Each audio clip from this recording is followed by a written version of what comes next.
Semuanya bermula ketika monolit aneh jatuh dari langit di seluruh kota. Kemudian penghalang pelindung aktif membentuk pilar energi besar. Tapi monster yang dikenal sebagai beast bencana menyerbu dunia manusia. Begitu saja, gerombolan makhluk aneh dan mengerikan muncul melepaskan kekacauan. Di tengah kebingungan, seorang ayah mengorbankan dirinya demi melindungi putranya dari sebuah serangan. Kota itu berada dalam kekacauan mutlak dengan orang-orang berlarian demi nyawa mereka dan diserang. Makhluk api biru itu tidak peduli dan melanjutkan amukan kekerasannya. Selanjutnya, ia meluncurkan ledakan energi tepat ke arah ibu bocah itu. Sang ibu juga mengorbankan dirinya demi putranya, Itsuki Tenma, dan memohon padanya untuk lari. Tiba-tiba, MC kita terbangun. Dengan kaget dari ingatan mengerikan itu, seorang gadis berambut merah muda menyadari dia sedang melamun dan menyenggolnya. Dia bertanya apakah semuanya baik-baik saja karena dia terlihat sangat linglung. Segera setelah itu, dia tambah khawatir dan bertanya mengapa dia menangis. Temannya yang berkacamata muncul sambil bercanda bahwa dia selalu begini saat upacara. Sementara itu, seorang pria di atas panggung sedang berbicara tentang perang dari 10 tahun yang lalu. Temannya menjelaskan bahwa itu adalah Mendo Izumi, komandan benua utara. Dia juga menyebutkan bahwa Mendo adalah awakenet pertama dalam sejarah dan bahkan pahlawan terkuat umat manusia dulunya adalah muridnya. Mendo mengungkapkan bahwa menyentuh monolit dapat membangkitkan kekuatan pada orang biasa. Akhirnya,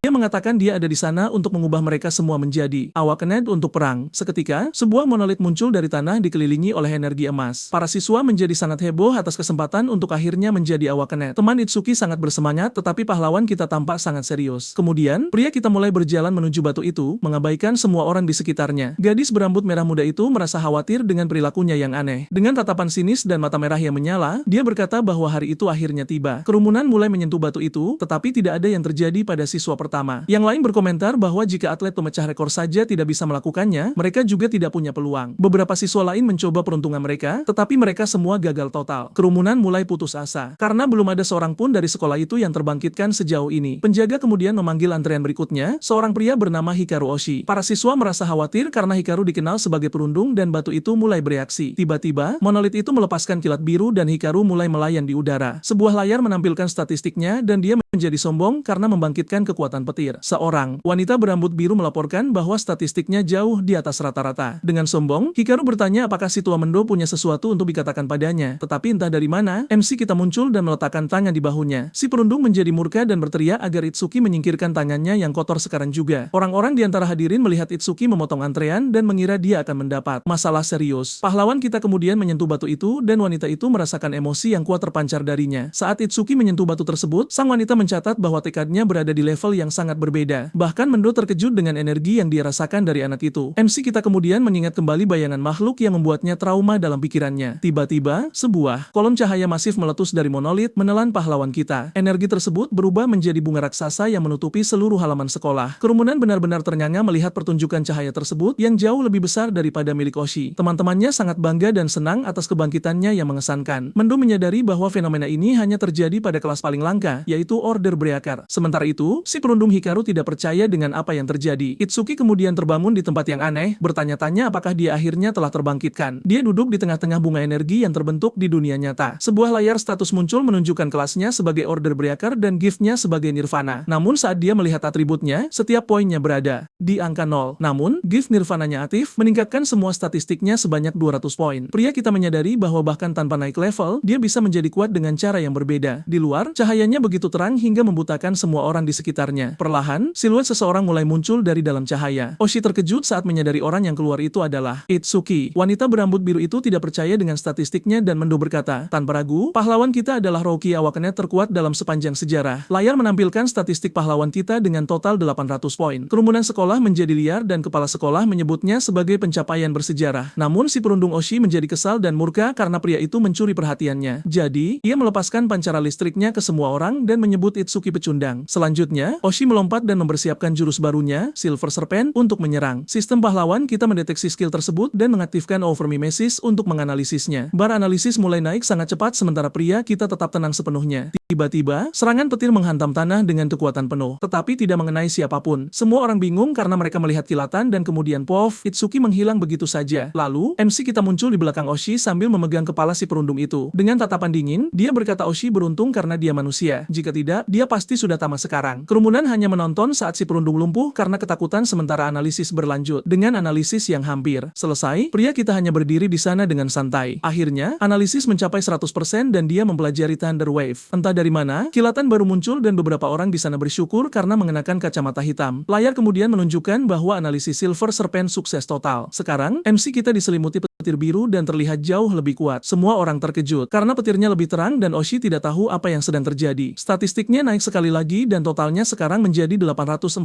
poin. Tiba-tiba, langit menjadi gelap dan hujan mulai turun saat sesuatu yang aneh jatuh dari atas. Sebuah monolit gelap baru muncul di langit, menembakkan petir ungu kemana-mana. Wanita berambut biru itu menyuruh semua orang untuk evakuasi dan Mendo mengira dialah targetnya. Wanita itu ketakutan dan berkata mereka juga harus lari karena mereka bukan petarung. Tapi Mendo berkata jika mereka lari, semua orang akan panik. Dan kemudian dia menunjuk ke arah Hitsuki sementara semua siswa melarikan diri dengan ketakutan. Pahlawan kita berjalan menuju bahaya tersebut. Monolit itu kemudian menghantam tanah dengan dampak besar yang menimbulkan kepulan debu yang banyak. Temannya, Riku, berteriak bahwa seekor beast bencana akan datang, tetapi Hitsuki tidak bergeming sedikit pun. Riku dan gadis berambut merah muda itu berkata dia hanyalah seorang pemula dan tidak seharusnya bertarung. MC kita menoleh ke belakang dan dengan tatapan tenang meminta mereka untuk mempercayainya. Jadi, mereka berdua lari sementara bocah itu bersiap menghadapi ancaman tersebut sendirian. Dengan senyum sinis, pahlawan kita bersemangat untuk pertarungan nyata pertamanya. Dia mengungkapkan bahwa ini adalah makhluk yang sama yang membunuh orang tuanya dan ini adalah hari keberuntungannya. Tengkorak api biru muncul dan layar menunjukkan statistiknya di angka 295. Pria kita bersemangat untuk menguji skill yang baru saja dia tiru dari si perundung. Tanpa membuang waktu, dia menerjang lurus ke arah monster itu menggunakan petirnya. Itsuki mengumpulkan energi di tinjunya dan berkata dia tidak akan membiarkan orang lain mati. Lalu dia mendaratkan pukulan kilat tepat di dada tengkorak itu dengan segenap kekuatannya. Ledakannya begitu kuat sehingga meledakkan segala sesuatu di sekitar mereka dan membuat monster itu terpental. Wanita berambut biru itu terkejut karena Itsuki mengalahkan beast tersebut dalam satu pukulan. Namun, Mendo menjelaskan bahwa kecepatannya memang hebat, tetapi itu tidak cukup untuk menang. Mendo berkata skill kedua tengkorak itu membakar semua yang disentuhnya dengan api biru. Melihat teman mereka dalam bahaya, Riku dan gadis berambut merah muda itu berteriak dalam keputusasaan. Sementara itu, si perundung Oshi tertawa terbahak-bahak mengatakan bocah itu akan segera menjadi abu. Tapi sistem pahlawan kita aktif dan mulai menganalisis serangan api monster tersebut. Wanita berambut biru itu khawatir karena bahkan Awakened level 10 pun tidak akan sanggup menahannya. Dia meratapi kematian. Si jenius itu sementara Itsuki merasakan perihnya luka bakar yang menyengat. Dia kemudian teringat ibunya yang menderita dengan cara yang sama sebelum meninggal. Namun, Mendo mengamati semuanya dengan tenang, tahu bahwa bocah itu memiliki trik di lengan bajunya. Tubuh MC kita dilalap api, tetapi analisisnya mencapai 100%. Pria berkacamata hitam kehilangan harapan, tetapi bunga lotus biru muncul lagi. Itsuki pulih di dalam energi tersebut dan bertanya-tanya skill apa yang akan dia pelajari sekarang. Layar menunjukkan bahwa dia mendapatkan Black Ice Wall dan statistiknya telah meningkat. Kemudian bunga lotus biru itu bersinar secara intens di sekitar pahlawan kita. Dia melayang di dalamnya dengan kondisi pulih sepenuhnya dan lebih kuat dari sebelumnya. Teman-temannya dan para hadirin bersorak karena bocah itu baru saja melakukan keajaiban. Wanita itu bertanya-tanya tentang pemulihannya dan Mendo berkata dia adalah jenis breaker yang spesial. Mendo penasaran ingin melihat sampai mana batas regenerasi luar biasa ini. Tengkorak itu tidak menyukai hal ini sedikit pun dan menyerang dengan api birunya sekali lagi. Tapi pahlawan kita menggunakan skill barunya dan menciptakan pelindung es hitam di sekujur tubuhnya. Api itu mengenai bocah itu, tetapi dia tampak terlindungi oleh pertahanan barunya. Di dalam kobaran api, armor esnya melindungi dia sepenuhnya dari serangan tersebut. Kemudian dia menggunakan kemampuan barunya dan menerjang maju dengan naga es dan kilat. Selanjutnya, pahlawan kita menciptakan pedang es raksasa dengan skill barunya dan dengan satu ayunan, dia menebas beast bencana itu dengan mudah. Para siswa terkejut dengan kecepatan bocah itu. Dia menghilang dan muncul kembali dalam sekejap. Si perundung Oshi tidak percaya, dan wanita itu bertanya-tanya apakah dia benar-benar seorang pemula. Armor dan senjata yang dia ciptakan adalah kemampuan tingkat dewa. Temannya Riku meneriakkan namanya dan berlari ke arahnya dengan sangat lega. Dia memberikan pelukan bahagia atas kemenangannya dan pahlawan kita bertanya di mana Sayo berada. Riku bilang dia tadi ada di sana hampir menangis, tetapi menghilang setelah pertarungan. MC kita melihat ke arah kerumunan dan bertanya-tanya apakah dia marah. Mendo kemudian menyuruh Choa untuk membereskan kekacauan ini karena dia akan membawa bocah itu bersamanya. Temannya mencoba menenangkannya dengan mengatakan gadis itu hanya pergi untuk menyentuh monumen. Tiba-tiba, Mendo muncul dan memanggil pahlawan kita dengan nama lengkapnya. Sang komandan dan Rokie terkuat dalam sejarah berdiri berhadapan. Kerumunan bergosip tentang apakah dia akan menjadi murid Mendo tetapi menganggap itu mustahil. Riku menjadi gugup dengan situasi tersebut dan membuat alasan untuk pergi dari sana. Mendo kemudian memberitahu pahlawan kita bahwa dia adalah anak yang sangat istimewa. Itsuki bingung dan tidak mengerti apa maksud komandan dengan perkataan itu. Kemudian lelaki tua itu mengungkapkan bahwa dia bisa merasakan kemarahan dan kebencian di hatinya. Mendo ingin tahu alasan dari begitu banyak kebencian dan pahlawan kita mulai berterus terang. Dia menjelaskan bahwa semuanya bermula 10 tahun yang lalu ketika orang tuanya diserang oleh seekor Beast. Bayangan dirinya yang masih muda dan ketakutan muncul kembali dalam pikirannya dengan kekuatan penuh. Bocah itu berkata dia hampir tidak selamat, tetapi seorang Awakenet menyelamatkannya tepat waktu. Meski begitu, dia harus melihat ibunya dilalap oleh api biru. Dirinya di masa lalu hanya bisa berteriak memanggil ibunya dengan sangat putus asa. Pada saat itu, bocah itu menyalahkan dirinya sendiri atas kematian orang tuanya dan merasa hancur. Tetapi kemudian dia melihat makhluk yang merupakan akar dari segala kejahatan tepat di depannya. Dengan mata merah karena kebencian, dia bersumpah bahwa dia akan membalas dendam suatu hari nanti, dan dengan air mata di matanya, dia berteriak bahwa dia akan memusnahkan setiap iblis yang ada. Komandan merasa aneh, bahwa bahkan dengan begitu banyak kebencian, dia masih bisa menangis. Itsuki berkata air mata itu mengingatkannya untuk tidak pernah melupakan tujuannya. Jadi Mendo mengundangnya untuk menjadi muridnya dan bergabung dengan Savior League. Dia menjelaskan bahwa liga tersebut adalah organisasi dengan Awakenet terbaik di dunia. Selain itu, para anggota mendapatkan senjata dan gaji 10.000 emas sebulan. Namun, bayarannya adalah bertarung di garis depan, demi melindungi keselamatan orang-orang. MC kita tidak peduli tentang hadiah atau sumber daya. Yang paling dia inginkan adalah kesempatan untuk melawan para beast di garis depan. Mendo mengatakan hanya 100 teratas dari turnamen yang bisa menjadi Savior. Pria kita kemudian bertanya apa rekor poinnya agar dia punya target. Mendo mengatakan rekornya adalah 115.000 poin yang dicetak oleh pria bernama Taiwagin. Pahlawan kita ingat bahwa Taiwagin adalah cahaya kemanusiaan dan Awakenet terkuat. Lelaki tua itu memperingatkan bahwa jin itu istimewa, tetapi pria kita memiliki potensi untuk mencapai levelnya. Dengan tatapan bertekad, pahlawan kita berkata dia akan melampaui pria bernama Taiwagin ini. Komandan mengamati bocah itu dengan tatapan yang sangat serius. Dia berpikir bahwa para pemuda mengikuti Itsuki, tetapi itu tidak cukup untuk memenangkan perang. Lelaki tua itu berharap seseorang akan melampauinya seperti matahari baru yang terbit di ufuk. Mendo kemudian tersenyum karena matahari yang dia tunggu-tunggu akhirnya muncul. MC kita melihat ke sebuah bangunan raksasa dan bertanya apa itu. Komandan menjelaskan bahwa monumen-monumen itu menghubungkan dunia ini dengan dunia para beast. Jadi jika mereka hanya membunuh makhluk-makhluk itu dan membiarkan batunya, lebih banyak dari mereka akan datang. Itulah sebabnya bangunan itu berfungsi untuk mengisolasi monumen dan juga sebagai tempat latihan. Pria kita bertanya apakah itu fasilitas latihan dan Mendo mengonfirmasi bahwa itu adalah sebuah panggung. Tetapi dia memperingatkan bahwa beast di sana kuat, itulah sebabnya tempat itu disebut kuburan Rokie. Lelaki tua itu mengungkapkan bahwa rekor jin adalah 3 menit 14 detik. Kemudian dia menantang bocah itu untuk menyelesaikannya di bawah 3 menit untuk menjadi muridnya. Di dalam gedung, kerumunan melihat Mendo dan bertanya-tanya siapa Rokie di sebelahnya itu. Pria kita kemudian bertanya-tanya apakah pria Taiwagin ini benar-benar seterkenal itu. Dia melihat sebuah panel dan melihat bahwa level beast di panggung itu adalah level 10. Sementara itu, kerumunan berkomentar bahwa dia hanyalah seorang Rokie dan pasti berada di sana hanya untuk menggoda gadis-gadis. Pahlawan kita mengabaikan semua orang dan pergi ke resepsionis untuk memasuki panggung. Wanita itu bertanya berapa banyak orang yang masuk dan dia menjawab bahwa hanya dia sendiri. Dia hanya berdiri di sana di depannya menunggu untuk diizinkan masuk ke tantangan tersebut. Wanita itu merasa kesal dan mengira dia bercanda karena tempat itu sangat berbahaya. Kerumunan di sekitar mereka mulai tertawa mengira dia ditolak oleh gadis itu. Itsuki kemudian berkata dia salah paham karena dia tidak tertarik padanya. Wanita itu tidak percaya padanya dan menawarkan nomor teleponnya hanya agar dia pergi dan berhenti berpura-pura. Dengan tatapan gelap, dia menyuruhnya untuk tidak membuatnya mengulang kata-katanya dan biarkan dia masuk. Terkejut, dia menyerahkan gelang itu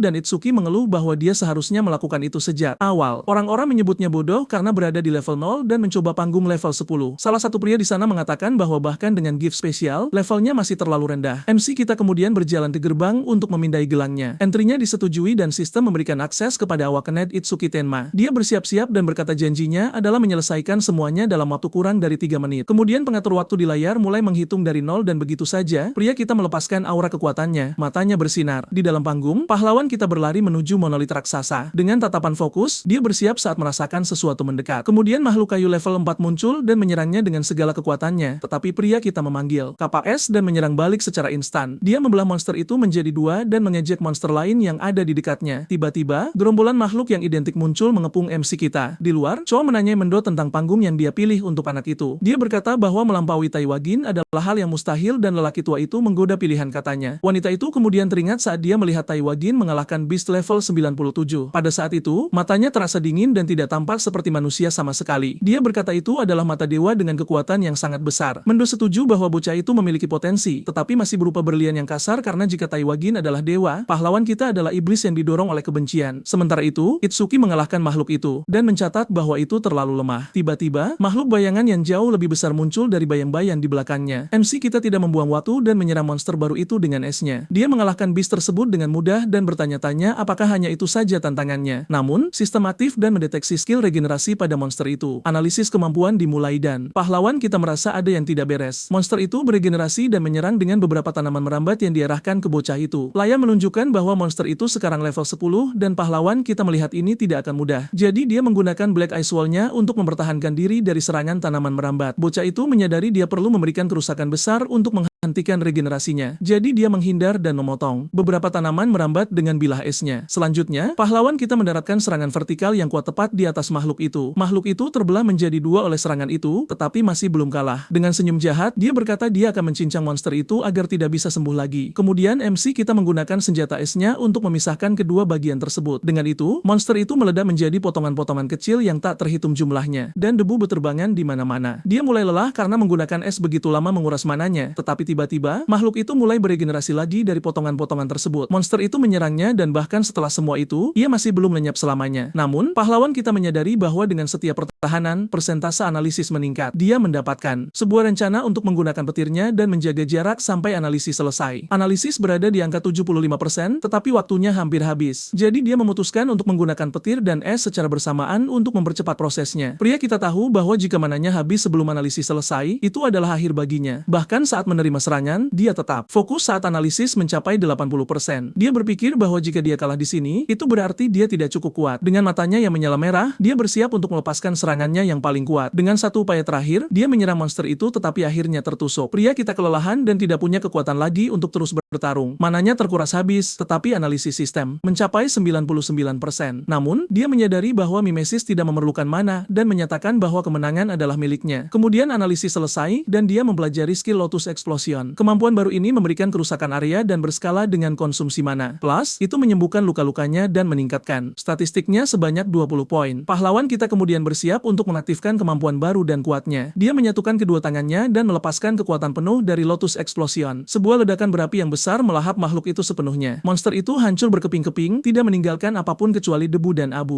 MC kita menganggap skill baru itu cukup kuat dan puas dengan hasilnya. Dia menyadari bahwa mimesis juga memulihkan mananya dan membersihkan seluruh area. Melalui asap, pria kita melihat kristal hijau yang bersinar di tanah. Di luar, resepsionis itu panik karena waktu hampir habis. Choa juga berpikir mustahil baginya untuk menang dalam waktu kurang dari 3 menit, tetapi tiba-tiba, layar tantangan berubah menjadi hijau dan menunjukkan rekor baru. Rahangnya jatuh dan dia tidak percaya dengan apa yang dilihatnya. Layar kemudian menunjukkan bahwa dia menyelesaikan tantangan dalam 2 menit 14 detik. Pahlawan kita terhuyung keluar dari portal dan pingsan di lantai. Kelelahan setelah memecahkan rekor, kerumunan terpana karena dia selamat dan 1 menit lebih cepat dari Tai Wajin. Pahlawan kita kemudian menoleh ke Mendo dan bertanya apakah dia akan menjadi instrukturnya sekarang. Dengan senyuman di wajahnya, dengan tubuh penuh memar, dia akhirnya memanggilnya Profesor. Lelaki tua itu berkata itu dilakukan dengan baik dan Choa mencatat bahwa ayahnya sudah lama tidak sebahagia ini. Kerumunan sekarang mengerti bagaimana dia memecahkan rekor, tetapi masih meragukan potensinya. Resepsionis itu datang dengan sebuah hadiah dan meminta maaf karena telah bersikap kasar padanya. Dia menerima kotak itu dan berkata dia mengerti karena Rokia level 0 memang tampak sangat ceroboh. Pria kita berterima kasih atas perhatiannya dan wanita itu menjadi tersipu malu karena pujian tersebut. Tiba-tiba, Choa mengumumkan dia akan pergi bersama komandan. Dia memarahi Itsuki karena menjadi sombong hanya karena dia menjadi murid dan Mendo menyarankan untuk menaikkan tingkat kesulitan. Komandan mengatakan dia sekarang bisa menantang panggung tingkat lanjut dan bocah itu tertarik. Saat mereka berjalan, lelaki tua itu menjelaskan bahwa level bukanlah hal terpenting pada Beast. Dia mengungkapkan bahwa faktor utama yang menentukan kekuatan mereka adalah spesies mereka karena ada spesies dengan kecerdasan yang setara atau bahkan lebih besar dari manusia. Choa menambahkan bahwa hanya manusia yang memiliki pekerjaan berdasarkan spesies mereka. Dia menjelaskan bahwa ini adalah panggung tingkat lanjut dan tujuan berikutnya adalah Distrik 4. Dengan tatapan gelap, pahlawan kita bertanya apakah Beast yang cerdas merasakan sakit. Aura yang menakutkan terpancar darinya dan Choa menjadi takut tidak mengerti apa yang dia pikirkan. Kerumunan berkomentar bahwa semua orang yang pergi ke Distrik 4 menghilang karena seorang pria bernama Reiji. Seorang pria menyebutkan namanya dengan keras dan temannya menyuruhnya diam karena mereka bisa dilenyapkan. Di tempat lain, seorang pria bernama Reiji Kinoshita sedang bersantai sementara seorang pria tua menyemir sepatunya. Seorang berandalan besar bertanya kapan dia akan pergi dan Reiji mengatakan panggung itu adalah miliknya. Dengan seringai arogan, dia berkata bahwa menunggu dalam antrean adalah untuk rakyat jelata. Sementara itu, pahlawan kita membuka kotak yang diterimanya dan melihat kristal yang berkilau di dalamnya. Kemudian, dia bersama Mendo dan Choa dan menyadari kristal itu berasal dari momen tersebut. Bocah itu menunjukkan item tersebut dan bertanya apakah komandan pernah melihat batu karma sebelumnya. Dia berkata sebuah batu yang serupa, tetapi dengan warna berbeda, jatuh setelah dia mengalahkan Beast. MC kita kemudian mengeluarkan kristal hijau untuk membandingkannya dengan yang lain. Choa terkejut karena itu adalah batu karma tingkat menengah. Dia menjelaskan bahwa batu karma juga dikenal sebagai batu pengalaman karena ketika seekor Beast dikalahkan, ia melepaskan zat yang disebut karma. Batu ini memungkinkanmu menyerap karma untuk naik level lebih mudah, tetapi dia merasa aneh karena batu-batu ini seharusnya tidak terbentuk secara alami. Mendo kemudian mengatakan itu mungkin karena gift pria kita. Dia bertanya tentang gift itu dan Choa mengonfirmasi bahwa bocah itu tidak naik level level. Komandan menjelaskan bahwa karma tersebut tidak diserap tetapi tidak menghilang begitu saja juga. Jadi, dia berteori bahwa karma dari Beast di sekolah diserap oleh mereka yang hadir. Choa mengerti bahwa pengalaman makhluk itu terbagi di antara mereka semua, tetapi di dalam panggung, karma tersebut memadat karena tidak punya tempat lain untuk pergi. Choa kemudian bertanya bagaimana statistiknya meningkat jika dia tidak bisa naik level. Mendo kemudian memarahi Choa atas pertanyaan keponya tentang statistiknya. Dia juga mengumumkan akan pergi untuk sebuah konferensi dan Choa akan menjaga bocah itu. Kemudian lelaki tua itu memberikan 4 perintah seperti merahasiakan semuanya dan menyelesaikan 6 panggung. Dengan senyuman, pahlawan kita menerima perintah itu dan mengucapkan selamat tinggal kepada guru barunya. Di distrik 4, beberapa pria berjas menghalangi Awakened lain untuk masuk. Dua pria murka dan berkata mereka tidak akan pergi kemanapun hanya karena dia kaya. Salah satu dari mereka mengancam akan melaporkan semuanya ke Guild, tetapi seorang berandalan besar muncul dari bayang-bayang. Tiba-tiba, pria besar itu menyerang salah satu pemuda dengan sebuah pukulan yang sangat cepat. Dia melanjutkan serangan dengan rentetan pukulan, tidak memberi pemuda malang itu kesempatan untuk membalas. Si berandalan mengakhiri serangan dengan pukulan kuat yang membuat pemuda itu terpental. Temannya terkejut karena skill duri buminya bahkan tidak menggoresnya. Pria besar itu menggunakan kemampuan yang membuat kulitnya keras seperti logam dan menerjang maju. Pemuda itu panik karena tekniknya bisa menembus apapun, tetapi itu tidak berhasil. Tanpa ampun, si berandalan mencengkeram leher pemuda itu dan mengangkatnya ke udara. Kemudian dia membantingnya ke tanah dengan keras, membuatnya tidak berdaya. Kerumunan mengenalinya sebagai Takaruga, salah satu dari 4 pilar Reiji Kinoshita. Dia kemudian mengancam siapapun yang mencoba memasuki panggung tanpa izin dan mengatakan bahwa siapapun yang melawan akan mengalami nasib yang sama dengan 2 orang di tanah itu. Rekan-rekannya yang berjas memintanya untuk tidak berlebihan kepada para siswa, tetapi Takaru hanya mendengus dan menjatuhkan pemuda itu ke tanah dengan jijik. Tiba-tiba, pahlawan kita dan Choa tiba dan membantu salah satu pria yang jatuh. Kerumunan mengira dia akan celaka karena berada di level 0 dan mengabaikan peringatan tersebut. Takaru menjadi murka dan berteriak pada si pemula itu untuk pergi dari sana atau dia juga akan dipukuli. Pria kita mengerti bahwa untuk masuk, dia harus mengalahkannya dan Choa mencoba mengintervensi, tetapi dia menghentikannya karena gurunya menyuruhnya melakukan apa yang dia yakini benar. Jadi, MC kita memintanya untuk merawat yang terluka sementara dia menangani situasinya. Takaru merasa terganggu oleh keberanian bocah level 0 itu dan aura merah berkobar. Dia menyombongkan diri karena berada di level 12 dan memiliki lebih dari 600 poin statistik. Meski begitu, si berandalan menjadi tegang karena tekanan yang datang dari pahlawan kita. Matanya membelalak saat melihat bocah itu menerjang tepat ke arahnya. Dalam pantulan pupil matanya, MC kita melesat maju untuk menyerang. Tanpa memberinya waktu untuk bereaksi, dia mendaratkan sebuah pukulan tepat di wajah si perundung. Kerumunan terkejut karena kecepatannya tidak nyata untuk level 0. Tinju pahlawan kita menembus wajah logam Takaru dengan kekuatan besar. Namun, si berandalan mencengkeram lengannya dan memuji kecepatan anak itu. Kemudian dia berkata Itsuki kekurangan tenaga dan melemparkannya dengan serangan balik. MC kita menyadari dia perlu menggunakan Thunder Wave-nya untuk meningkatkan kelincahannya. Sistemnya kemudian mengaktifkan Mimesis untuk menganalisis skill Metalization. Dia bangkit dan menyadari dia perlu menjalani pertarungan ini dengan serius untuk menang. Rencananya adalah menghindari serangan dan membidik bagian tubuh musuh yang masih lunak. Dengan ledakan kecepatan, pahlawan kita menerjang ke arah si berandalan dengan segala yang dia punya. Takaru menyebutnya lemah dan mengatakan dia tidak punya kekuatan maupun kecepatan. Pria kita kemudian memutuskan untuk menggunakan Thunder Wave agar menjadi lebih cepat lagi. Dia melepaskan petirnya dan Takaru tersentak oleh elemen petir tersebut. Kemudian, serangkaian pukulan listrik menghantam musuh dan bar analisis melonjak naik. Kerumunan tidak mengerti bagaimana dia menggunakan skill dari kelas lain dan kagum dengan kecepatannya. Takaru menjadi putus asa karena dia tidak bisa mempertahankan diri dan takut dia akan kalah dalam pertarungan. Dia berteriak minta tolong kepada anak buahnya, tetapi mereka tidak melakukan apa-apa. Tanpa pilihan lain, si berandalan memutuskan untuk menggunakan teknik terkuatnya. Dengan raungan murka, dia melepaskan semua energinya untuk bertransformasi. Seluruh tubuhnya berubah menjadi logam dan dia berterima kasih kepada pahlawan kita karena telah memaksanya untuk berevolusi. Dia sesumbar bahwa pertahanannya sekarang lebih dari 500 poin dan dia jauh lebih kuat. Dengan tatapan jahat, dia menjanjikan pertandingan yang cepat dan tidak menyakitkan sebagai tanda terima kasih. Kerumunan kehilangan harapan mengira pertahanan ini tidak bisa ditembus. Tapi MC kita berteori bahwa transformasi tersebut menguras banyak mana. Takaru terkejut dengan intuisi tajam dari pemula level 0 itu. Analisis mencapai 100%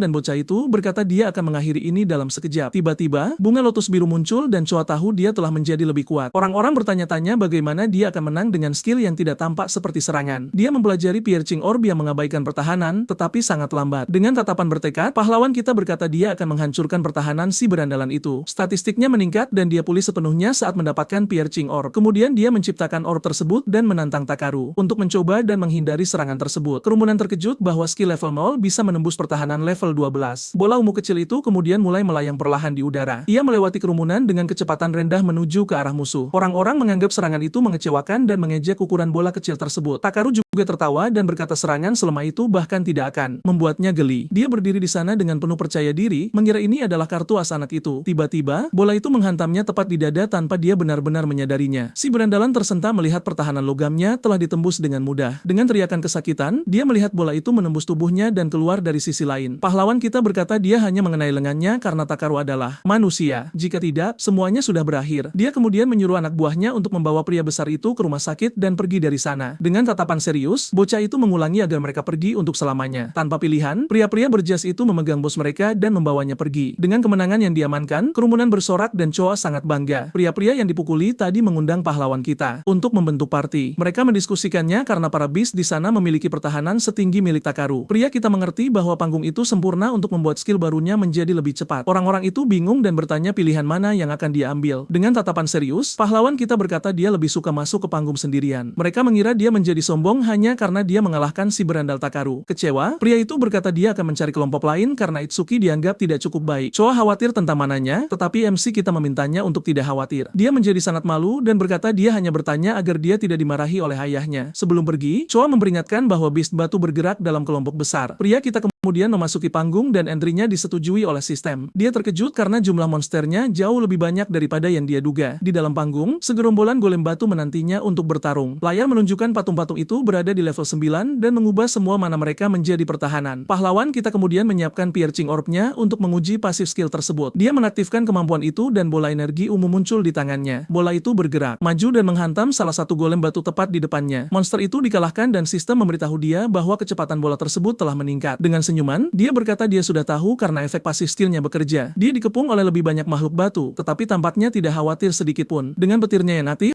dia berkata bahwa target yang lambat sangat cocok untuk bola barunya. Pahlawan kita kemudian mengalahkan 2 monster lagi dan mananya mulai menipis. Hanya tersisa 3 musuh dan bos panggung masih belum muncul. Pahlawan kita bersiap menggunakan piercing orb-nya dan menghabisi 2 sekaligus. Dia kemudian meluncurkan serangan dengan sisa mananya dan bola itu melesat cepat. Selanjutnya, bocah itu memanfaatkan gangguan tersebut untuk menjatuhkan dirinya ke tanah dengan sengaja. Dengan senyum jahat, dia berteriak agar monster-monster itu memakan serangannya. Energi ungu tersebut menghantam salah satu golem dengan telak dan menembus tubuhnya. Sistem mengonfirmasi bahwa keduanya telah dikalahkan dan kecepatan bolanya meningkat. MC kita jatuh ke tanah dengan kelelahan karena mananya terkuras habis. Dia pulih dan menghitung bahwa bolanya sekarang bergerak secepat 5 meter per detik. Layar menunjukkan bahwa kecepatan skill tersebut dapat meningkat hingga 500% tetapi tiba-tiba, tanah bergetar dan sebuah kaki raksasa menginjak bumi di depannya. Dampaknya menimbulkan awan debu dan bocah itu langsung waspada. Kemudian bos panggung muncul dan mengaktifkan skill Gigantification-nya. Statistiknya adalah level 15 dengan total 777 poin. Pahlawan kita terkejut dengan ukurannya dan menggunakan petirnya untuk meningkatkan kelincahannya. Dia berlari menaiki tubuh raksasa itu dan bertanya-tanya apakah bolanya bisa menembusnya. Dengan sebuah rencana di benak, dia memutuskan akan membidik kepala monster itu. Kemudian pria kita melompat ke arah wajah golem dan menemukan sebuah celah. Tapi dia menyadari bolanya terlalu kecil dan mungkin tidak akan memberikan banyak kerusakan. Raksasa itu kemudian memutar kepalanya dan bersiap menyerang pahlawan kita di udara. Tanpa cara untuk menghindar, bocah itu melihat bahwa situasi telah menjadi sangat buruk baginya. Pada detik terakhir, pahlawan kita menggunakan Black Wall-nya untuk bertahan dari serangan tersebut. Dampaknya melemparkannya ke tanah dengan kekuatan penuh dan dia merasakan kekuatan raksasa itu. Meskipun dipukuli, dia menyadari bahwa monster itu lebih tangguh dari yang dia duga. Sistemnya aktif dan mulai menganalisis skill Gigantification musuh. Di tempat lain, seorang anak buah menjawab teleponnya dan terkejut dengan berita tersebut. Ryoji Kinoshita merasa terganggu oleh kebisingan itu dan menyuruh pria itu untuk diam. Anak buahnya meminta maaf dan Ryoji bertanya ada keributan apa. Dia kemudian melaporkan bahwa seseorang telah mengalahkan Takaru dan memaksa masuk ke panggung. Ryoji murka karena kacungnya itu selalu menyombongkan pertahanannya yang tidak bisa ditembus. Anak buahnya berkata tidak ada seorang pun di atas level 30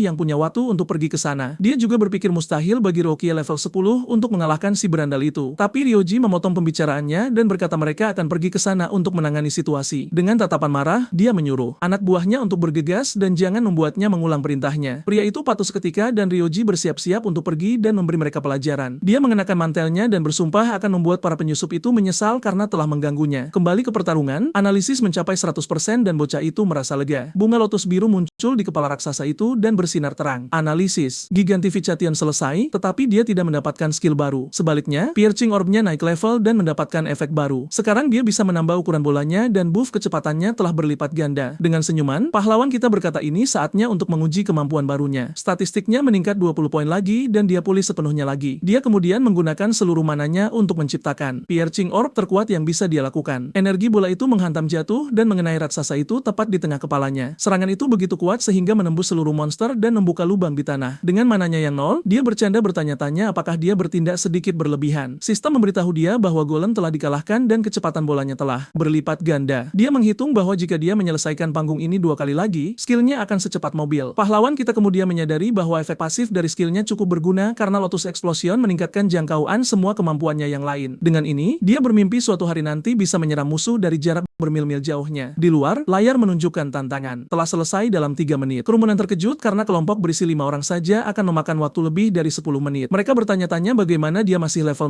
0 dan apakah pengumumannya salah. Choa terkesan karena dia menyelesaikan panggung tanpa cedera dan memecahkan rekor lagi. Dia mengucapkan selamat atas kecepatannya dan Itsuki berkata itu mudah karena dia bisa mengabaikan pertahanan. Sebuah kupu-kupu. Dia mendarat di jarinya dan dia bertanya apa itu. Choa mengungkapkan bahwa pekerjaannya adalah Shikigami user dan kupu-kupu itu adalah miliknya. Pahlawan kita terpesona oleh keindahan Shikigami itu karena ini pertama kalinya dia melihatnya. Dia kemudian mengambil kesempatan untuk bertanya jenis pekerjaan apa lagi yang ada. Choa menjelaskan bahwa pekerjaan dibagi menjadi 4 kategori utama. Yang pertama adalah elementalis tiang, memanipulasi salah satu dari 7 elemen alam. Perundung dari sekolah adalah salah satu dari mereka dengan kekuatan elemen petir. Dan Takaru, yang baru saja dia kalahkan, adalah elementalis tipe logam. Tipe kedua adalah Shikigami user yang memanggil makhluk untuk bertarung demi mereka. Choa bilang Shikigaminya telah bersamanya sejak dia lahir sebagai seorang awakenet. Dia kemudian bertanya apakah Hitsuki punya pertanyaan tentang 2 kelas pertama. Pahlawan kita memperhatikan bahwa Shikigaminya level 15 sedangkan dia sendiri baru level 6. Choa menjadi malu karena komentar tersebut dan bertanya-tanya apakah Hitsuki tidak punya rasa kehalusan. Dia menjelaskan bahwa Shikigami juga menyerap pengalaman dan naik level. Dengan tatapan gelap, Hitsuki menyimpulkan bahwa lebih mudah untuk menargetkan manusianya dalam pertarungan. Choa menjadi takut oleh aura negatif yang datang darinya dan bertanya-tanya apa yang salah. Pria kita kemudian memintanya untuk melanjutkan karena dia baru memperkenalkan 2 kelas. Kelas ketiga adalah yang paling misterius karena hanya ada sedikit informasi tentangnya. Choa mengungkapkan bahwa ini adalah kelas pahlawan kita, yaitu Order Breaker. Dan alasan kemisteriusannya adalah karena masing-masing dari mereka memiliki kemampuan yang sangat berbeda. Ada Breaker yang bisa mengendalikan ukuran tubuh mereka, dan bahkan menciptakan klon tak terbatas. Selain itu, skill dari kelas ini adalah peringkat Z di atas peringkat S milik yang lain. Karena skill eksklusif ini, jika musuh menemukan kemampuannya, maka senjatanya akan hilang. Choa kemudian berkata bahwa dia adalah eksistensi yang tidak biasa bahkan di antara para Breaker. Pahlawan kita kemudian berkata profesor tidak ada di sini, jadi tidak ada masalah untuk berbicara. Dia bertanya tentang kelas terakhir dan Choa membangun ketegangan sebelum menjawab. Sambil tersenyum, dia berkata ini adalah hukuman baginya karena tidak memberitahu apapun tentang dirinya kepadanya. Itsuki menerimanya dan dia mengubah topik pembicaraan dengan mengatakan siswa yang dia selamatkan baik-baik saja. Dia bertanya apa yang akan dia lakukan sekarang dan bocah itu berkata dia ingin menyelesaikan lebih banyak panggung. Choa memperingatkannya bahwa panggung memiliki waktu cooldown setidaknya selama 2 hari. Dia terkejut dan mengerti mengapa pria Kinoshita itu bisa memonopoli panggung-panggung tersebut. MC kita kemudian bertanya apakah ada panggung dengan banyak monster untuk menaikkan level. Dengan senyum nakal, Choa berkata dia tahu tempat yang sempurna untuknya. Dia membawanya ke Lotus Desert, tempat dengan lebih dari 1000 monster. Choa memperingatkannya bahwa tanpa skill area, itu akan sulit, tetapi Itsuki menerima tantangan itu. Dia ingat bahwa dia belum menggunakan Lotus Explosion di depannya. Meskipun diperingatkan, Choa terkejut dengan kepercayaan dirinya dan membiarkannya pergi. Orang-orang di sana mengira dia ingin mati dan memutuskan untuk pergi. Beberapa saat kemudian, Ryuji tiba di lokasi tetapi tidak menemukan siapapun di sana. Anak buahnya mengatakan target telah pergi dan menyelesaikan panggung dalam 30 menit. Ryuji murka karena merasa seperti orang bodoh karena telah tertipu. Dia kemudian memerintahkan anak buahnya untuk memanggil anjing pemburu guna melacak mana tersebut. Dipenuhi dengan kebencian yang mendalam, dia bersumpah untuk menangkapnya hidup-hidup agar dia menderita. Di sebuah gang, pemuda yang dipukuli tadi bersembunyi dan menyesal telah menerima misi tersebut. Pemuda itu bersembunyi di gang sambil berpikir dia berhasil melarikan diri dan aman. Tapi, tiba-tiba, seekor serigala raksasa dengan mata merah muncul dan menyerangnya. Makhluk itu menggigitnya dengan keras dan mengangkatnya ke udara tanpa kesempatan untuk membela diri. Anjing pemburu muncul dan berkata, sepertinya pemuda ini punya sesuatu untuk dikatakan. Pemuda malang itu bertanya-tanya bagaimana dia bisa ditemukan dan si pemburu menjawab dengan senyuman. Dia berkata serigalanya, yang bernama Death, memiliki indera penciuman yang hebat untuk menemukan mangsanya. Anjing pemburu memperkenalkan dirinya sebagai Charles dan mengungkapkan bahwa serigalanya dapat merasakan kematian. Pemuda itu memohon untuk nyawanya dan menangis putus asa meminta untuk tidak dibunuh, tetapi Charles berkata dia tidak bisa karena Kinoshita akan marah padanya. Dengan tatapan sinis, dia berkata bahwa Death sudah lama tidak makan daging manusia. Lalu dia menyuruh serigalanya untuk menikmati makanannya dan binatang itu menerjang ke arahnya. Setelah semuanya selesai, Charles mengucapkan mengucapkan selamat kepada serigalanya karena akhirnya naik level. Layar menunjukkan Shikigami-nya sekarang level 16 dengan kemampuan baru. Dia menerima panggilan dan melaporkan bahwa pekerjaan telah selesai dan target telah dilenyapkan. Charles kemudian mengetahui bahwa mangsa baru sedang dalam perjalanan menuju Lotus Desert. Dia memanggil serigalanya dan berkata perburuan baru akan segera dimulai. Sementara itu, pahlawan kita tiba di panggung tersebut dan bertanya-tanya apakah ini tempat yang tepat. Dia melihat ladang gandum di mana-mana dan ragu ada begitu banyak belalang di sana. Choha menjelaskan bahwa para beast memilih lingkungan yang mereka suka untuk diserbu.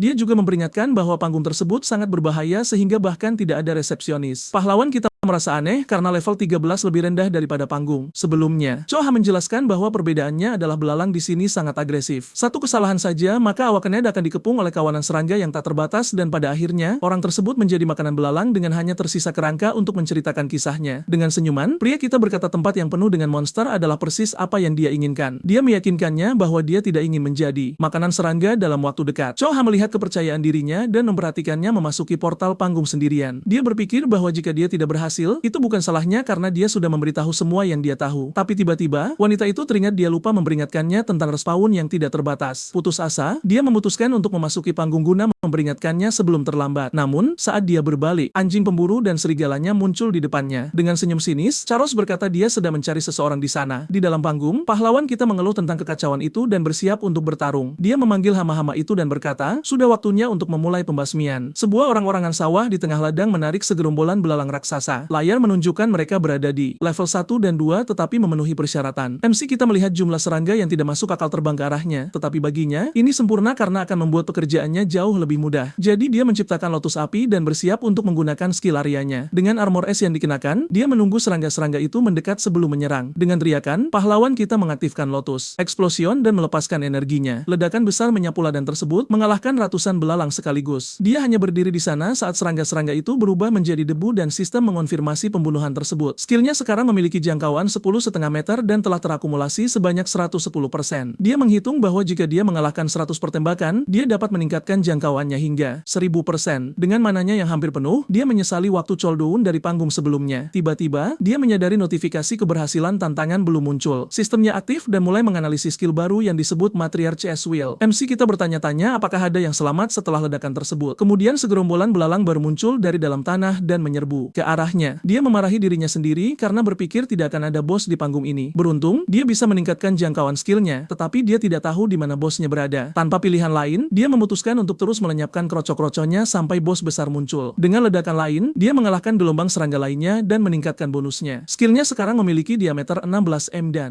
dia terkesan dengan efeknya. Tetapi bahkan setelah begitu banyak kawanan, bos panggung masih belum menampakkan diri. Tiba-tiba, dia melihat beberapa telur belalang menetas di bawah tanah dan tepat setelah itu, segerombolan serangga baru meletus dari bumi untuk menyerang. Analisis skill baru berada di angka 27% dan dia terus bertarung. Saat mananya menipis, dia menghitung bahwa dia hanya punya 9 ledakan lagi yang tersisa. Dengan armor es-nya, pahlawan kita berkata tidak peduli berapa kali pun mereka kembali. Dia bersumpah akan membasmi setiap belalang terakhir yang berani muncul. Kemudian dia melepaskan Lotus Explosion lainnya dan mengalahkan segerombolan serangga lagi. Beberapa notifikasi muncul di layar mengonfirmasi eliminasi monster. Dia terus menyerang dan pengganda pada skill areanya meningkat semakin banyak. Lotus Explosion-nya sekarang memiliki diameter 54,5 meter. Dia sudah mengalahkan 9 gelombang serangga, tetapi hanya memiliki cukup mana untuk satu serangan lagi. Meski begitu, belalang-belalang itu terus berdatangan dan tampak tidak ada habisnya. Dia merasa frustrasi karena bos panggung masih belum muncul untuk bertarung. Sekarang pahlawan kita berpikir untuk mundur tetapi membatalkan ide itu karena itu akan menjadi mentalitas pecundang. Dengan tatapan bertekad, dia berkata tidak peduli berapa banyak pun yang datang, dia akan menghabisi mereka semua. Kemudian dia meluncurkan Lotus Explosion terakhirnya dan menggunakan sisa mananya. Dengan kelelahan, dia berlutut di tanah dan menyadari energinya sudah di ambang batas. Tetapi yang mengejutkannya, jumlah belalang tidak berkurang sedikit pun. Analisis skill berada di angka 91% dan dia menyadari sebuah pola. Tiba-tiba, dia mengerti bahwa kemampuan bos tersebut adalah prokreasi tak terbatas. Layar kemudian menunjukkan ratu belalang yang dapat bertelur dalam jumlah besar. Dia tahu bahwa jika dia tidak membunuh sumbernya, dia akan bertarung selamanya sampai dia tumbang. Analisis akhirnya mencapai 100% dan sebuah bola energi biru muncul. Dia mempelajari skill mana sense yang memungkinkannya merasakan aliran energi. Dengan skill baru tersebut, dia menyadari jangkauan deteksinya melebihi 1000 m. Sambil tersenyum, dia berkata pasif ini sempurna untuk farming di panggung ini. Tetapi dia memutuskan untuk menyelesaikannya dengan cepat karena dia tidak ingin membiarkan membiarkan Choha menunggu terlalu lama. Statistiknya meningkat 10 poin lagi dan dia pulih sepenuhnya. Layar menunjukkan total atributnya sekarang berada di angka 1120 poin. Kemudian dia menggunakan Mana Sense untuk menemukan lokasi bos panggung. Dengan kemampuan yang aktif, dia akhirnya menemukan Ratu Belalang yang tersembunyi. Dengan matanya yang menyala, dia berkata telah menemukannya dan bersiap untuk menyerang. Dia meluncurkan Piercing Orb ke arah sang ratu dengan penuh percaya diri. Sang pahlawan tersenyum tipis. Bola ungu melesat dengan kecepatan tinggi saat dia berteriak bahwa bersembunyi pun percuma. Berkat pasif Lotus, orb miliknya kini mampu menjangkau target dari jarak 120 meter. Serangan itu menghantam Ratu Lotus tepat sasaran, menembusnya tanpa memberi celah untuk bertahan. Monster itu mencoba melawan, namun pahlawan kita tiba-tiba muncul di hadapannya dengan kilatan petir. Dengan senyum kemenangan, dia berujar bahwa ini adalah Skakmat dan bersiap memberikan serangan pamungkas. Dia menghunus bilah esnya dan membelah sang ratu menjadi dua dalam satu tebasan telat. Dengan tumbangnya sang ratu, kawanan belalang itu jatuh ke dalam kekacauan total. Pahlawan kita kemudian berkata agar mereka tidak perlu khawatir karena mereka akan segera menyusul induk mereka. Dengan apinya, dia bersiap memusnahkan sisa kawanan itu untuk selamanya. Ledakan Lotus miliknya kini memiliki radius mencapai 65,5 meter. Layar menunjukkan bahwa jangkauan orb penembus miliknya juga meningkat menjadi 131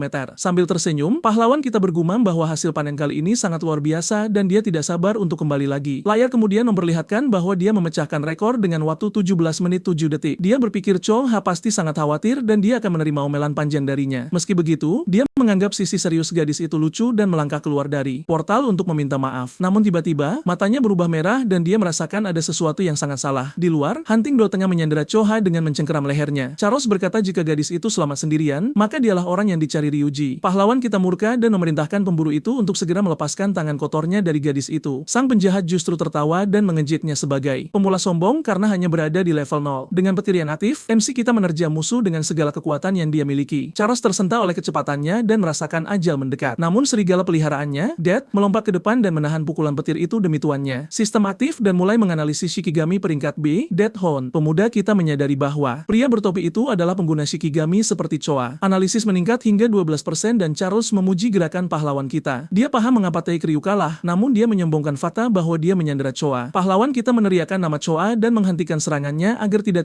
sengaja melukainya. Serigala itu mengambil kesempatan dan menerkam MC kita. Charles sesumbar bahwa gigitan serigalanya dapat menghancurkan pertahanan apapun. Dia kemudian terkejut karena pahlawan kita tidak mempertahankan diri dan justru menghadapi binatang itu secara langsung. Pahlawan kita lalu menggunakan orb penembusnya dan melemparkannya tepat ke dalam mulut serigala tersebut. Energi ungu meledakkan kepala makhluk itu hingga hancur dalam adegan yang brutal. Analisis melonjak hingga 77% dan serigala itu jatuh ke tanah tak berdaya. Charles shock dan bertanya-tanya apakah si pendatang baru ini tidak tahu dasar-dasar tentang Shikigami. Dia kemudian membual bahwa serigalanya, Death, memiliki kemampuan respons dan sudah mulai bangkit kembali. Dengan senyum jahat, dia memerintahkan makhluk itu untuk segera melahap bocah tersebut. MC kita kemudian mengaktifkan indera mana miliknya untuk memprediksi serangan. Dia menghindar dari gigitan serigala dan analisis terus merangkak naik dengan cepat. Rencananya adalah menyelesaikan penyalinan tanpa memunculkan lotus biru agar tidak mengungkap bakat rahasianya. Charles menjadi tegang karena lawan di hadapannya sangat cepat dan memiliki kemampuan deteksi yang kuat. Karena gagal mendaratkan serangan, sang penjahat mengancam Choha agar pahlawan kita berhenti melawan. Pemuda kita mulai cemas karena dia butuh waktu agar analisis mencapai 100%. Akhirnya, penyalinan selesai dan dia mempelajari skill Shikigami Devourer. Kemampuan ini memungkinkannya untuk mengendalikan Shikigami peringkat B atau di bawahnya hanya dengan menyentuh mereka. Statistiknya meningkat 20 poin lagi, namun efek penyembuhannya gagal. Meski begitu, dia tidak peduli karena dia sudah pulih dari tantangan sebelumnya. Kemampuan baru ini memungkinkannya untuk mencuri Shikigami milik pengguna lain. Dengan senyum di wajahnya, dia bersiap untuk mengambil anjing milik musuhnya. Dengan aura biru, dia melesat maju dan meletakkan tangannya di atas kepala serigala Death. Kemudian dia menendangnya menjauh dan Shikigami itu mulai bersinar dengan intens. Charles mengamuk pada serigalanya yang tidak berguna dan mengeluhkan semua XP yang telah dia habiskan untuknya. Dia kembali mengancam Choha dan berkata akan mematahkan lehernya jika pahlawan kita melawan. Namun gadis yang terluka itu meminta pahlawan kita untuk tidak mengkhawatirkannya. Maka pemuda kita mengangkat tangan sebagai tanda menyerah dan berteriak agar Charles tidak menyentuhnya. Dengan senyum mengejek, Charles berkata Choha tidak akan terluka jika dia patuh sejak awal. MC kita kemudian bertanya mengapa dia menjadi target padahal dia tidak merasa punya masalah. Sang pemburu mengungkapkan bahwa dia diutus oleh Reiji Kinoshita untuk menangkapnya tanpa izin. Pahlawan kita menyadari bahwa dia perlu berbicara sedikit dengan pria bernama Reiji ini. Charles kemudian mengancamnya dan memerintahkan serigalanya untuk merobek kaki bocah itu tanpa ampun. Tanpa berpikir panjang, sang penjahat memerintahkan anjingnya, Death, untuk menyerang dengan segenap tenaga. Dia berteriak agar serigala itu membuktikan kelayakannya sebagai Shikigami miliknya sekali lagi. Namun, serigala Death kini menyandang tanda lotus dan justru menggigit mantan tuannya dengan keras. Dengan kecepatannya, pahlawan kita menyambar kesempatan tersebut dan menyelamatkan Choha dalam dekapannya. Charles menjerit kesakitan dan tidak mengerti mengapa Shikigami miliknya sendiri menyerang. menyerangnya. MC kita kemudian memanggil serigala itu sebagai anak pintar dan makhluk itu berdiri di sisinya. Sambil mendekap sang gadis, dia bersumpah akan membalas rasa sakit Choa 100 kali lipat kepada sang penjahat. Ketakutan, Charles memohon dan berdalih bahwa dia hanya menjalankan perintah, bahkan menawarkan diri untuk membantu. Dengan mata merah penuh kebencian, pahlawan kita berkata itu tawaran yang bagus. Namun dia menunjukkan bahwa pertahanan sang pemburu benar-benar terbuka saat ini. Tiba-tiba, pilar es raksasa meletus dari tanah dan menghantam sang penjahat dengan kekuatan penuh. Dengan tatapan dingin, pahlawan kita berkata dia sudah memberikan kesempatan dan sekarang semuanya berakhir. Namun,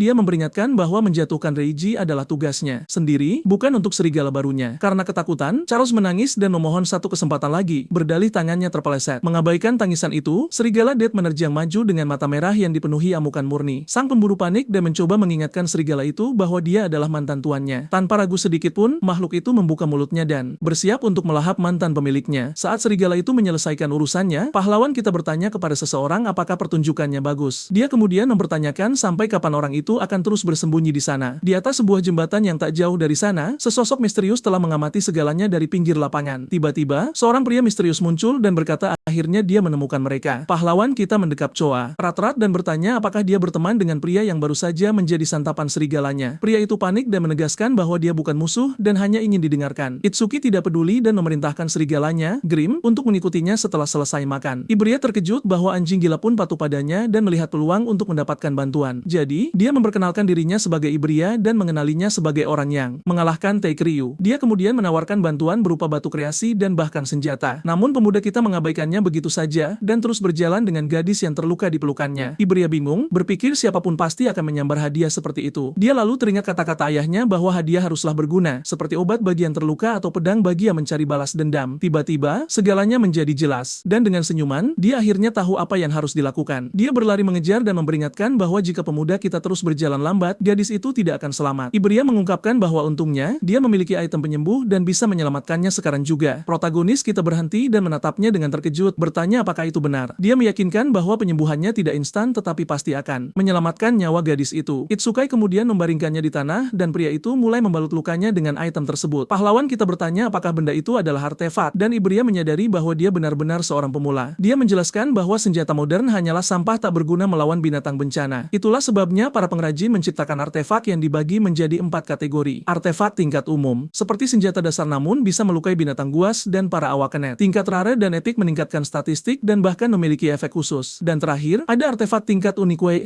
yang merupakan puncak tertinggi dengan kemampuan luar biasa kuat. Ibria menjelaskan bahwa pengrajin sangat langka sehingga mereka sangat dihormati oleh semua orang. Pahlawan kita menyimpulkan bahwa ayahnya pasti seorang pengrajin, namun Ibria justru mulai menyombong. Ternyata, ayahnya menciptakan 3 dari 10 artefak unique yang ada di 5 benua. Karena itu, ayahnya dikenal sebagai Raja Pengrajin dari Utara. Namun Ibria merasa kesal karena pemuda kita tampaknya sama sekali tidak peduli pada cerita itu. Protagonis kita sebenarnya sedang menganalisis busur silang yang ditinggalkan si pemburu tadi. Dengan senjata di tangan, dia berpikir bagaimana cara menggunakannya untuk menghemat mana miliknya. Ibria kemudian berkata bahwa senjata itu adalah artefak langka dan mampu menghasilkan amunisinya sendiri. Tiba-tiba, busur silang itu menghilang dan dia menjelaskan bahwa artefak dapat disimpan di ruang hampa. Pahlawan kita berterima kasih atas penyembuhannya dan berkata dia sekarang perlu menemukan Reiji Kinoshita. Pria itu tersentak karena menentang Reiji di distrik 4 adalah langkah yang sangat nekat. Dia kemudian mengungkapkan bahwa mereka berdua memiliki target yang sama dan pemuda kita bertanya mengapa. Ibria mengajaknya untuk bekerja sama dalam turnamen Saviors. Itsuki bertanya-tanya apa hubungan turnamen itu dengan pria bernama Reiji ini. Ternyata babak kualifikasi akan diadakan di distrik 4 yang merupakan wilayah kekuasaan Reiji. Sebagai putra bos, Reiji ingin lolos kualifikasi agar tidak mempermalukan keluarganya. Itulah sebabnya dia memonopoli setiap tahap dan pahlawan kita bertanya mengapa dia harus bekerja sama dengannya. Dengan tatapan serius, Ibria mulai menjelaskan mengapa dia begitu terburu-buru. Dia bercerita bahwa sejak kecil, dia melihat ayahnya menempa artefak yang luar biasa. Karena itu, mimpinya adalah menjadi seorang awak kenet dan bertarung menggunakan ciptaan ayahnya. Dan ketika dia terbangkitkan sebulan yang lalu, dia meminta sebuah artefak tetapi ayahnya menolak. Setelah memohon berkali-kali, ayahnya memberikan satu syarat, lolos babak kualifikasi. Dengan tatapan penuh tekad, dia berteriak bahwa dia akan lolos turnamen itu apapun yang terjadi. Pahlawan kita kemudian berkata dengan ayah yang begitu terkenal, dia seharusnya tidak butuh level 0. Namun, ayahnya melarangnya menggunakan nama besarnya untuk mendapatkan bantuan dari orang-orang kuat. Selain itu, Reiji telah membeli hampir semua peserta hebat untuk timnya. sebelumnya. Jadi, dia mendengar tentang pemula yang mengalahkan Takaru dan melacaknya sampai ke sini. Protagonis kita setuju untuk bermitra tetapi berkata dia harus membawa Choa ke rumah sakit terlebih dahulu. Ibria menjadi sangat bersemangat dan mulai memikirkan nama untuk duo baru mereka. Pahlawan kita berpikir dia benar-benar pengganggu karena dia bicara lebih banyak daripada temannya, Riku. Sementara itu, Riku dan Saiyo sedang berlatih di tempat lain. Pemuda itu bersin dan merasa pasti ada seseorang yang sedang membicarakannya saat itu. Saiyo kemudian bertanya sudah berapa lama sejak serangan itu terjadi dan apakah keadaannya baik-baik saja. Temannya menggoda karena dia begitu mengkhawatirkan pahlawan kita namun tidak menjenguknya. Dengan wajah memerah, Saiyo marah dan menyerang Riku dengan kemampuan airnya. Riku menuduhnya melakukan serangan curang, tetapi gadis itu berkata itu salahnya sendiri karena lengah. Tiba-tiba, guru mereka muncul dan menyuruh mereka berhenti main-main karena turnamen sudah dekat. Saiyo bersemangat untuk melawan awakened lainnya, dan Riku ingin melihat distrik keempat. Di tempat lain, seorang antek membuka koper berisi batu kreasi. Riji Kinoshita mengambil satu dan merasa aneh karena si pemburu terlambat. Dengan marah, dia menggunakan batu itu untuk mendapatkan XP dan menyebutnya sampah tak berguna. Kemudian dia menyuruh mereka melupakan si pemburu karena babak kualifikasi adalah prioritas. Anteknya melaporkan bahwa mereka telah merekrut 887